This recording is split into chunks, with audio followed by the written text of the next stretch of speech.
A scheme which has only been live for 23 days is harshly unfair to brand it as a fiasco or a failure when you really don't understand what exactly is going on. And for any parking scheme to work, there has to be some empty parking spaces some of the times, otherwise there'll be no space for the vehicles. And in a zone where there's actually 2,700 households and only 505 on-street parking spaces, it was always going to be tough. So you will adapt the scheme if you find that there are ways you can improve it? Certainly. I mean, there's no other way. So it's not set in stone? No, a pilot scheme cannot be set in stone. Let me just bring in Trevor Hammond, who has been accused of opportunism by the Minister.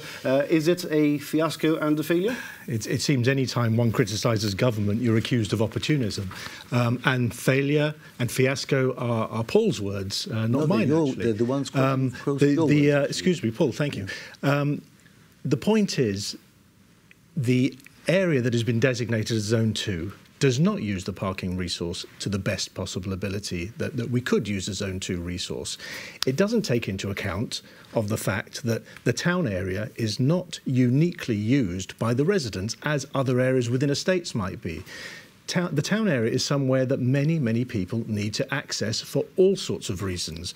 And to exclude everybody who doesn't live in the town area from being able to park anywhere near the town area is an utter nonsense. We have basically turned the town area into something that is perfectly accessible to people who live in town, but of course they are already in town, so don't necessarily have that commuting issue. If a business wants to do something and stay there longer, they can apply for ad hoc permits, which are issued very, very quickly, and they will provide you the time necessary for your people to. It's not feasible. Well, there's a fast track system which I ask you to at least look into. Okay. Just to give you some statistics of the 505 parking spaces, 2,700 unique addresses. There have been 715 applications, 715 for 505 spaces. So now we're being criticised by the members across the House because there's too much parking. Soon they're going to be criticising us because there's not enough.